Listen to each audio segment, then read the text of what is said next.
La team, le président Assimi Goïta frappe un grand coup.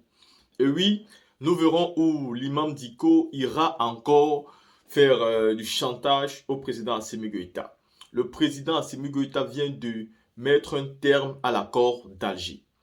L'accord d'Alger qui avait pour but de promouvoir la paix et de pouvoir souvent échanger avec les terroristes pour permettre aux pays qui sont en proie aux terroristes de pouvoir trouver un chemin de paix et vraiment d'éviter la guerre.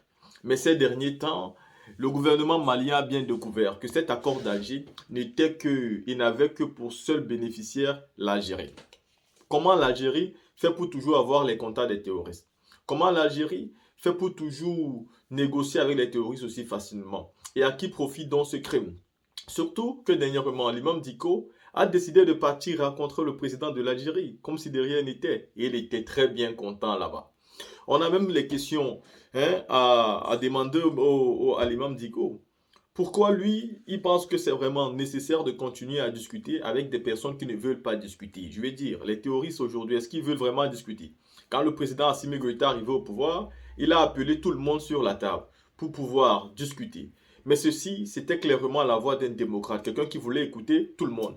Mais bon, ceux qui ont voulu discuter ont déposé les armes, ils sont venus discuter. Ceux qui n'ont pas voulu discuter ont décidé de garder les armes et de continuer à tuer des Maliens. Nous avons déjà tous vu des attaques ici. Et le dernier en date, c'est l'attaque de Tombouctou, où ils avaient détruit totalement un bateau, faisant comme ça un ravage entre les denrées alimentaires, les médicaments pour les personnes malades, bref, tout ce qui était à bord, même des êtres humains, ils ont tout attaqué. Et c'est à partir de là que le gouvernement malien avait eu la rage, la détermination et avait pris la décision d'entrer à Kidal et de finir avec ces terroristes-là. Et chose dit, chose fait. Et donc le président Assimi Goïta a réalisé cela. Un territoire que le Mali avait perdu depuis des années et qui était considéré comme le fief et la base des terroristes, que le gouvernement malien et les populations maliennes ne pouvaient pas être en paix là-bas. C'était déjà considéré même comme un autre pays surnommé la Zawad, où il y avait un drapeau de la Zawad déjà. Et donc là-bas aujourd'hui, le gouvernement malien est arrivé et ils ont implanté le drapeau du Mali et c'est terminé.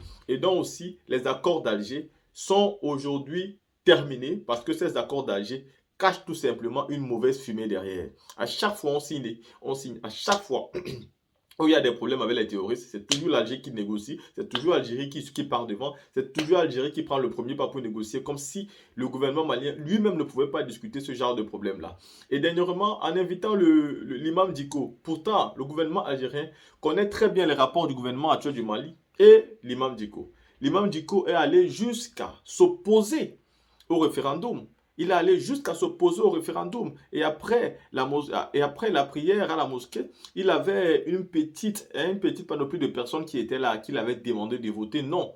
Alors que le gouvernement malien avait rempli le stade de Bamako pour demander aux gens de voter oui pour le référendum.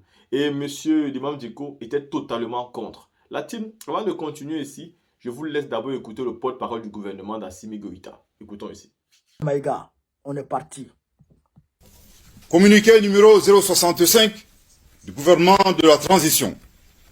Le gouvernement de la transition, dans le cadre de la mise en œuvre de l'accord pour la paix et la réconciliation au Mali issu du processus d'Alger, signé en 2015, partage avec l'opinion nationale et internationale les faits graves ci-dessous. 1. Écoutez, Le changement de posture de certains groupes signataires de l'accord pour la paix et la réconciliation au Mali issu du processus d'Alger, devenus des acteurs terroristes et poursuivis par la justice malienne après avoir commis et revendiqué des actes terroristes. 2. L'incapacité de la médiation internationale à assurer le respect des obligations incombant aux groupes armés signataires, malgré les plaintes formulées par le gouvernement de la transition à travers la lettre du ministre de la Réconciliation, de la Paix et de la Cohésion nationale, chargé de l'accord pour la paix et la réconciliation nationale, en date du 24 février 2023, adressé aux autorités de la République algérienne, démocratique et populaire, chef de file de la médiation internationale. 3. Les actes d'hostilité et d'instrumentalisation de l'accord de la part des autorités algériennes, dont le pays est le chef de file de la médiation internationale, tel que mentionné dans le communiqué numéro 064 du 25 janvier 2024 du gouvernement de la transition. Au regard de ces faits suffisamment graves précités, le gouvernement de la transition constate l'inapplicabilité absolue de l'accord pour la paix et la réconciliation au Mali issu du processus d'Alger, signé en 2015, et par conséquent annonce sa fin avec effet immédiat. Je répète, Ça fait au avec regard de effet ces faits immédiat. suffisamment graves précités, le gouvernement de la transition constate l'inapplicabilité absolue de l'accord pour la paix et la réconciliation au Mali, issu du processus d'Alger, signé en 2015, et par conséquent annonce sa fin avec effet immédiat. Je répète pour une dernière fois.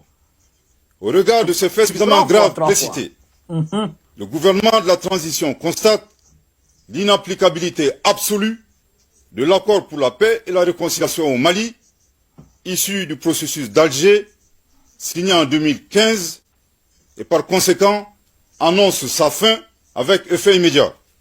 Le gouvernement de la transition rassure de sa volonté à œuvrer pour le règlement pacifique de la crise malienne en tirant les enseignements des accords précédents et en consolidant leurs acquis. En outre, il invite tous les groupes signataires du caduc accord de paix, non impliqués dans le terrorisme, ainsi que les partenaires du Mali, à s'inscrire dans l'esprit du dialogue direct intermalien, ouvert à tous nos compatriotes, épris de paix et de justice, annoncé par son Excellence, le colonel Assimi Goïta, président de la transition, chef de l'État, le 31 décembre 2023. Le gouvernement de la transition saisit cette occasion pour appeler les Maliens à renforcer la cohésion nationale et à promouvoir le dialogue et la paix. Que Dieu bénisse le Mali et préserve les Maliens, fait à Bamako. Voilà, maintenant que vous avez écouté, je pense que vous êtes dans la même longueur d'onde que moi et vous êtes autant fiers comme moi je suis fier aujourd'hui. Félicitations au gouvernement malien qui de jour en jour, de mois en mois, d'année en année est en train de nous démontrer comment on règle les problèmes petit à petit sans faire trop de tapage. Vous savez, le gouvernement malien a tout simplement décidé d'afficher aujourd'hui tous ceux qui font le sale boulot. Regardez dernièrement, quand Emmanuel Macron a voulu donner des consignes au président Assimi Goïta, il a été clair, il lui a donné une réponse négative. Il ne va pas faire ce que Emmanuel Macron demande et il lui a clairement dit de ne plus jamais avoir la prétention de donner les ordres au gouvernement malien. Et c'est quelque chose qui est bien aujourd'hui. Quand vous voyez dans le comportement d'un président comme le président Assimi Goïta et que vous partez de l'autre côté, vous voyez le président Alassane Dramane Ouattara qui lui, ces derniers jours-ci, a pris son téléphone, a appelé Emmanuel Macron pour qu'Emmanuel Macron impacte sur la Fédération française et pour que finalement Hervé Renard soit prêté à la Fédération ivoirienne. Seulement, Emmanuel Macron a essayé d'utiliser son pouvoir. Mais la France, il y a la démocratie là-bas. La Fédération française a dit, notre entraîneur ne bouge pas. Il a les engagements avec la Fédération française et donc il ne peut pas. Mais ils sont quand même partis en négociation et nous sommes tous sûrs et certains que c'est à cause de l'argent demandé à la FIFA qu'ils ont fini par dire non à Hervé Renard. Lui-même, il a dit sur Canal Plus Sport, il aurait aimé. Mais malheureusement, les négociations n'ont pas abouti. Ceci étant dit la team, dites-moi ce que vous pensez pour cette vidéo et on se voit pour une prochaine.